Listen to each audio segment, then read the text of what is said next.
Oke, welcome to TTS Tosok-Tosok Santai bersama dengan Saipur Rohman. Halo Saipur, gimana kabarnya Pur? Alhamdulillah sehat dengan Kak Jody.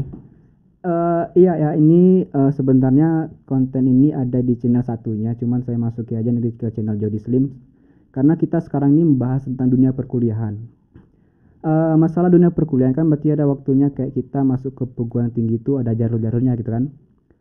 Kalau jalur masuk perguruan tinggi kan ada banyak macam-macamnya itu. Ada yang SNMPTN, SBMPTN, kalau masuk ke keagamaan SPAM PTKIN. Nah, sekarang kita ini mau bahas tentang yang jalurnya terkenal gitu, SNMPTN gitu. Nah, tapi masalahnya ini banyak orang-orang itu nggak ngerti SNMPTN itu apa gitu kan. Dan ini seharusnya perlu diketahui oleh orang-orang, oleh calon mahasiswa baru tentang jalur ini karena ada sisi enaknya kalau lolos dengan jalur ini, ya enggak? Iya benar. Nah, benar. Nah, oke. Mumpung ada teman saya, Saiful Rohman, di sini dia lolos jalur SNMPTN tahun 2020 di jurusan manajemen ya. Iya. Oke, masuk aja ke pembahasannya tentang SNMPTN. Apa itu SNMPTN? Oke, Saiful Rohman, bisa kamu jelasin nggak? SNMPTN itu apa sebenarnya? Oh ya, jadi untuk teman-teman semua nih kebetulan Iya. yang lulus pada tahun 2021 mungkin akan mempersiapkan strategi terbaik tentang SNMPTN.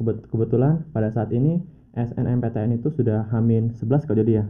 Iya, bentar Ah, lagi. Iya, artinya udah sangat deket banget kan. Nah, jadi SNMPTN itu sebuah seleksi prestasi atau jalur undangan yang diselenggarakan oleh universitas umum. Maksudnya universitas umum itu seperti apa? Universitas umum itu adalah universitas yang siokianya pada definisinya itu di bawah naungan Kemendikbud atau Menteri Pendidikan dan Kebudayaan.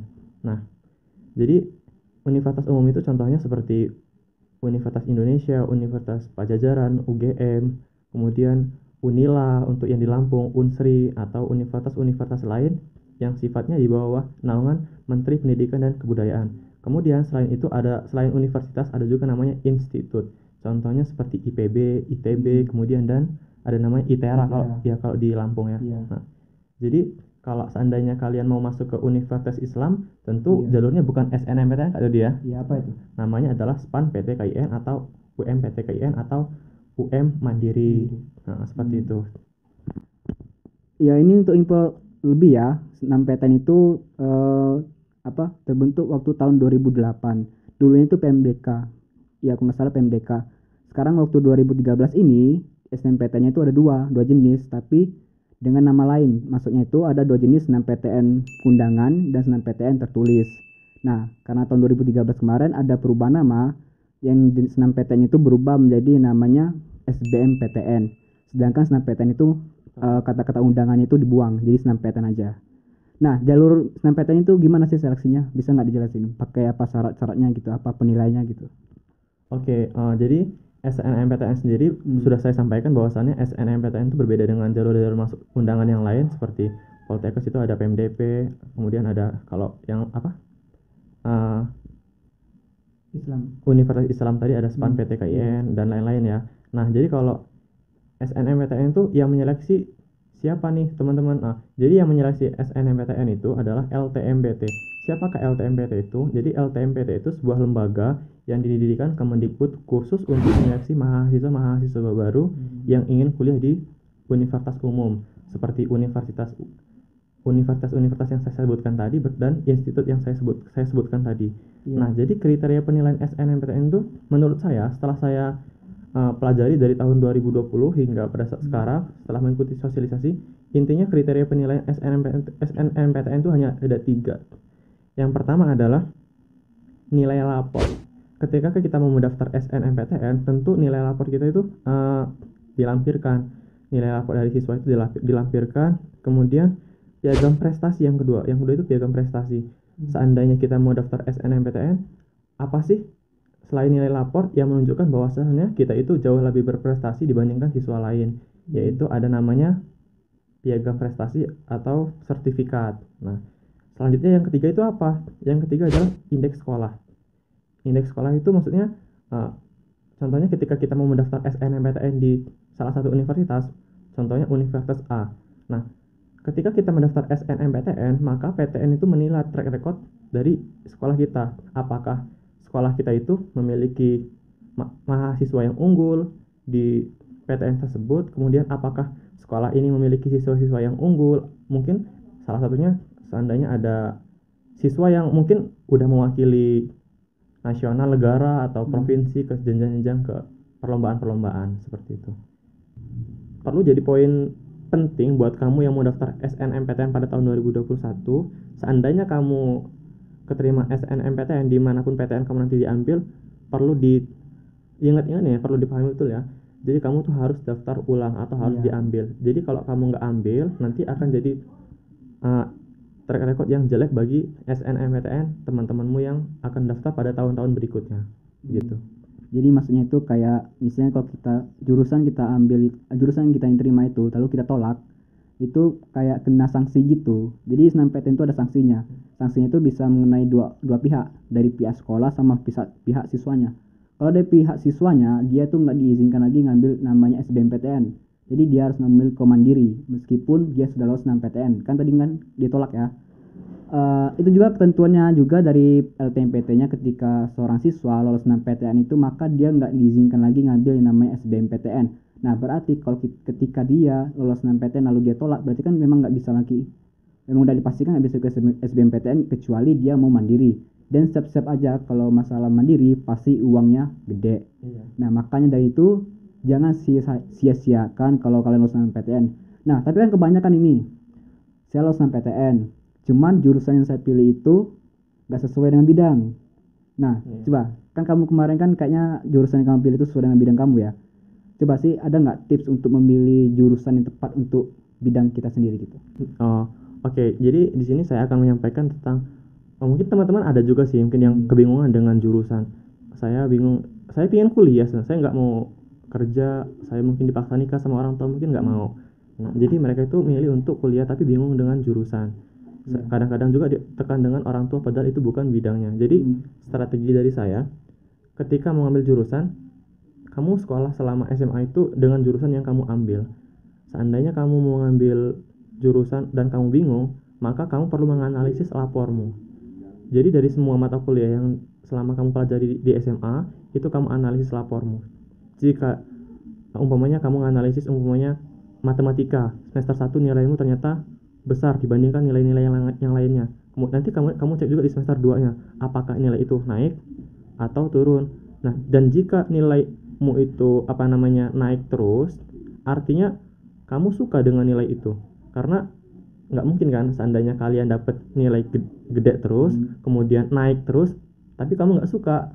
Gimana ceritanya? Seandainya kayak saya nih ya, saya bukannya nggak suka, saya kurang mendalami dalam bahasa Inggris. Kenapa? Bahasa Inggris itu bisa dibilang fokus dengan pengingatan kayak dengan pengingatan. Jadi daya ingat saya itu cukup lemah.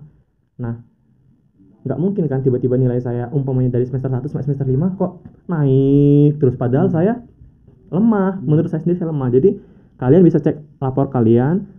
Nah, di situ nanti kalian bisa menentukan nilai mana yang konsisten naik dan benar-benar kalian suka. Ketika nilai itu terus naik, kalian harus menganalisis, harus mengamati apa benar saya menyukai mata kuliah ini, mata pelajaran. Apakah saya suka menyukai mata pelajaran ini? Apakah benar saya suka dengan bidang yang ini? Kemudian selanjutnya, setelah kalian mengetahui itu semua, kalian carilah prospek kerjanya. Nah, setelah kalian menelusuri prospek kerjanya, maka kalian akan semakin dekat dan semakin menelusuri tentang jurusan kalian itu. Seperti itu. Ya memang benar. Kalau saya aja waktu milih jurusan itu, saya lihat prospek kerjanya. Dulu kan saya ngambil namanya hubungan internasional. Saya lihat prospek kerjanya itu ya ujung-ujung ke di perusahaan luar negeri, kalau enggak jadi diplomat. Itu juga kalau sukses. Dan enaknya kalau jadi diplomat itu bisa bangun aset di luar negeri dan pastinya ya banyak lah duitnya itu. Makanya saya ngambil itu. Jadi maksudnya itu kalau lihat prospek kerjanya kayak memotivasi kita, jelas nggak tujuan kita nantinya gitu. Karena banyak sekali ya orang-orang itu yang ngambil jurusan kuliah tapi dia nggak tahu prospek kerjanya gimana ke depannya. Dan alhasil ketika mereka kuliah mereka bingung mau ngapain tujuan berikutnya gitu kan. Jadi ini kembali ke diri kalian sendiri. Kalian tentukan apa bidang kalian itu apa, dan kalian pastikan juga tadi nilai raportnya tadi seperti apa, apakah mendukung dengan bidang kalian. Nah kalau nilai rapatnya mendukung nih tapi itu nggak sesuai dengan bidang, nah itu nasihatnya gimana kalau masalah ini? Nah, selanjutnya gimana tadi pertanyaan, lupa. Misalnya Nilai rapat kita, bahasa Inggris misalnya, bahasa Inggris. Iya, nilai bahasa Inggris. Bahasa Inggris kita gede nih, gede. Tapi ternyata kita nggak sesuai dengan bidang kita, nggak mau bahasa Inggris. Paling mau skripsi juga pakai bahasa Inggris. Nah, memang pakai bahasa Inggris tuh kan. Iya. Dan makanya dia pilih jurusan lain gitu. Nah, tadi kan udah nganalisis nilai-nilai itu kan. Nilai-nilai selama sekolah itu kan banyak banget. Iya. Nah, nggak mungkin hanya satu nilai aja yang konsisten naik atau yang kalian suka. Jadi meskipun umpamanya nilai kalian naik terus dan kamu nggak suka, maka carilah mata kuliah yang nilainya itu konsisten baik dan kamu suka. Yang kedua berarti? Iya. Maksudnya nilai yang kedua. Bisa cari nilai yang kedua, yang ketiga, yang selanjutnya. Yang nggak harus yang paling unggul yang pertama. Iya. Gitu. Jadi maksudnya itu yang nilai pertama itu pendukung aja ya. Jadi yang kedua itu memang benar-benar kalian pilih gitu. Iya. Jadi yang pertama itu emang kalian nilainya bagus, kemudian yang kedua adalah kalian suka. Nah, berarti gitu. Ketika kalian ini untuk kalian nonton dari SMP ya, mungkinnya ketika masuk SMA, pastikan kalian tuh udah tahu tujuan hidupnya. Misalnya kalian di SMA itu kan ada jurusan IPA sama IPS.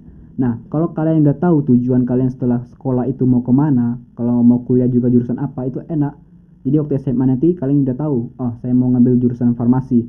Berarti kan kalian ketika masuk SMA tinggal aja masuk ke IPA dan perbesarkan nilai biologi dari semester 1. Nah, itulah kesalahan siswa ya. Dia tuh biasanya orang-orang itu mempersiapkan itu apa ya belakangan gitu. Iya, benar. Jadi udah tahu, aduh kayaknya nilai saya bagus ini, udah saya ambil jurusan ini aja deh. Nah gitu. Jadi kayak masih kurang gitu planningnya. Makanya kalian tuh ketika masuk SMA, kalau udah telanjur ya, kalau belum telanjur ya pastikan ketika kalian masuk SMA sesuai dengan jurusan kalian pilih, mau IPA apa IPS, tujuan juga jelas. Nah kalau kalian udah telanjur masuk ke udah kelas 2 atau kelas 3 gitu ya, ya kalian mungkin panas dingin deh, bingung milih jurusannya gimana gitu. Karena itu apa ya, pernah saya alami dulu ngambil jurusan pendidikan bahasa Inggris dan ternyata saya kurang ada dukungan dari orang tua. Nah itu juga sebenarnya masih ada masalah juga ya, orang tua itu memberikan rekomendasi jurusan untuk anaknya tapi tidak sesuai dengan bidangnya. Nah kalau kamu pernah nggak ngalami kayak gitu? Ya kalau saya sendiri sih sebenarnya nggak pernah sih. Nggak pernah. Jadi selama ini jurusan kamu itu apapun langkah kamu itu disetujui orang tua? Iya, disetujui sama orang tua, dan orang tua itu pengalaman atau pengetahuan tentang pendidikan itu masih kurang, karena bisa dibilang dalam keluarga saya mungkin baru saya sendiri yang kuliah. Nah, berarti kakak-kakak itu belum ada yang kuliah? Belum gitu? ada, jadi keluarga dan orang tua juga nggak ada komen atau ada rekomendasi tentang jurusan. Nah kalau gitu ada nggak apa paksaan dari orang tua tuh, kamu nggak usah kuliah deh, nanti kembali ke kebun aja, udah ngurus kebun udah? Ada sih. Ada Sebenarnya anggapan orang tua itu pasti, yang pertama kalau kuliah pasti anggapan orang tua itu pasti biaya. Jadi orang tua itu beranggapannya bahwasannya biaya itu mahal banget, kemudian mau bayar UKT, kemudian belum biaya hidupnya, kosannya, seragamnya, segala macam. Jadi saya optimis dan saya meyakinkan orang tua saya. Jadi buat kamu dan kamu yang mau kuliah kemudian nggak ada dukungan dari keluarga, saran saya diskusikan dengan keluarga. Kemudian ya seandainya kamu punya pilihan sendiri, jurusanmu sendiri itu, nah kamu yakinkan dengan orang tuamu sehingga orang tuamu itu ngedukung juga gitu. Jadi jangan hanya kamu pingin jurusan ini tapi kamu nggak bisa meyakinkan orang tuamu gitu. Jadi restu orang tua juga perlu ya? Iya. Tapi terkadang juga ada anak itu yang nggak direstui orang tua. Jadi waktu ketika pemilihan jurusan, dia nih kasih tahu ke orang tua saya ngambil jurusannya manajemen, tapi waktu ketika isi jurusan dia ternyata nggak ngambil gitu. Itu biasanya nggak lancar tuh kuliahnya, apalagi UKT-nya pasti gede itu. Iya. Masalah UKT kamu berapa waktu kemarin? UKT kemarin tuh setelah ngajukan administrasi dan persyaratan itu masuk ke golongan 3 itu 2.065.000. 2 juta itu golongan 3. Saya golongan 7 juga 0,4. Berarti kalau golongan 7 kamu berarti lebih dari 4 juta ya? Iya. Benar berarti. Emang manajemen itu jurusan gimana? Jadi manajemen itu kalau di universitas saya sendiri itu merupakan salah satu jurusan yang favorit, dan bidangnya itu tentang ekonomi dan bisnis gitu. Berarti kamu disuruh ngurusi bisnis dalam itu ya? Apa pertanian gitu? Iya, bukan. Nah, bisnis itu ekonomi dan bisnis itu jadi kegiatan bisnis tapi di bidang perekonomian, bisa dalam bentuk perusahaan jasa, perusahaan dagang, dan perusahaan-perusahaan lainnya. Jadi masalah prospek kerja tadi kamu tujuan kemana itu? Ke manajer? Iya, insya Allah ke manajer. Mau jadi manajer gitu. Insya Allah. Amin. Nanti ya datang aja perusahaan saya. Mensombong dikit lah. Iya, iya. Nah ini juga ya masalah UKT itu, kenapa enaknya lulus SNMPTN itu karena biasanya dapat UKT itu ringan ya, Iya. dibandingkan dengan jalur mandiri. Karena ada teman saya daftar jalur mandiri, dia UKT-nya sampai 12 juta. Iya. Makanya untuk kalian ketika ada namanya informasi SNMPTN itu pastikan kalian mendaftar dan pastikan ketika kalian udah lolos pemeringkatan itu kalian benar-benar memanfaatkan yang namanya SNMPTN ini. Nah, ada nggak syaratnya itu? Kan nggak semua orang ikut SNMPTN kan? Iya. Nah, itu siapa aja yang bisa ikut SNMPTN?